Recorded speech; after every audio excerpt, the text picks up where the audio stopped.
Hello, movie lovers, and welcome to the show. So today, I'm going to be reviewing "Deliver Me from Nowhere." This is actually the Bruce Springsteen biopic. It stars Jeremy Allen White as Bruce Springsteen. I have to say, he really does embody Bruce Springsteen. He makes me believe that he is the boss, and I just thought this film was fantastic. This isn't your typical biopic, if you're wondering, where you expect to see Bruce's rise to fame or how he formed the E Street Band. Instead, it focuses on a more introspective side of his life.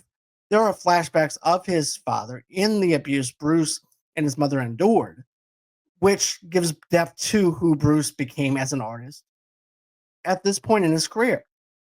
Bruce is at the top, but he's battling anxiety about the music industry and what's to come next. He's also struggling to figure out who he is, not just as a musician, but as a person as well. And coming off the road isn't easy for him. And I really liked the film, how the film shows him the vulnerability of him and finding inspiration through newspaper clippings. He recorded Nebraska on a simple cassette because he wanted to feel like he was the only person in the room.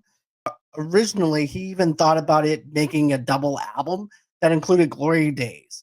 The movie also focuses and touches on how Bruce was asked to appear in Born in the USA and write a song for it. I found it fascinating that he made the Nebraska album entirely on a cassette tape while also working on Born in the USA at the same time. After listening to Nebraska, I agree 100%, guys, that adding the full band would have overproduced it and erased the emotional weight of the record. And I also want to go on record to say this, though, too, because whenever Bruce is inside the studio, you can actually tell how overproduced that they were making it to be. And Bruce didn't want that. He went through countless times of them trying to get that sound from the cassette tape over to into the studio. Also, too, they also tried doing other things in the studio, and it just wasn't working. It was just very overproduced to the point where Bruce was getting fed up with it. But Bruce also takes a real risk here, releasing an album with no single, no press, and no tour, just relying on his name and reputation.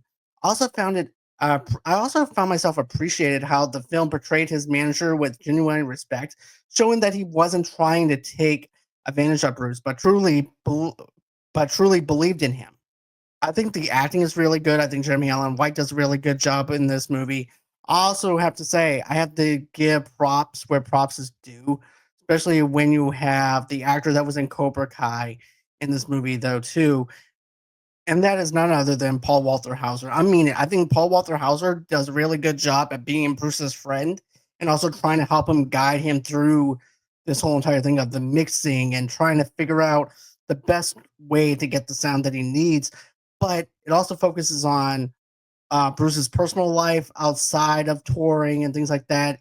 And he falls in love with a girl named Faye. You don't know if that relationship's going to work out or not or anything like that. He's also dealing with his own emotions and stuff like that. Stephen Green is in this, who played Al Capone in Boardwalk Empire. I have to say, he does a really good job of playing Bruce's father in this. I think that this movie is fantastically well done, perfectly well executed. I'm going to give this a 4 out of 5 because of the fact that you actually have Jeremy Allen White singing Bruce Springsteen songs, and it's not him lip syncing; it's actually him. And then the songs that they put on this movie, they do really good at executing that and actually explaining stuff. But as someone that listened to the Nebraska album and then went into this movie, it really enhances the experience. I'm gonna have to give this a 4 out of 5. Tell me what you guys think. Did you like Deliver Me from Nowhere? Did you not like Deliver Me from Nowhere? Did you think Jeremy Allen White does embody Bruce Springsteen? I would like to know in the comments below. Tell me what you guys think. And always until next time, have a great and safe day. And we'll catch you guys on the next one.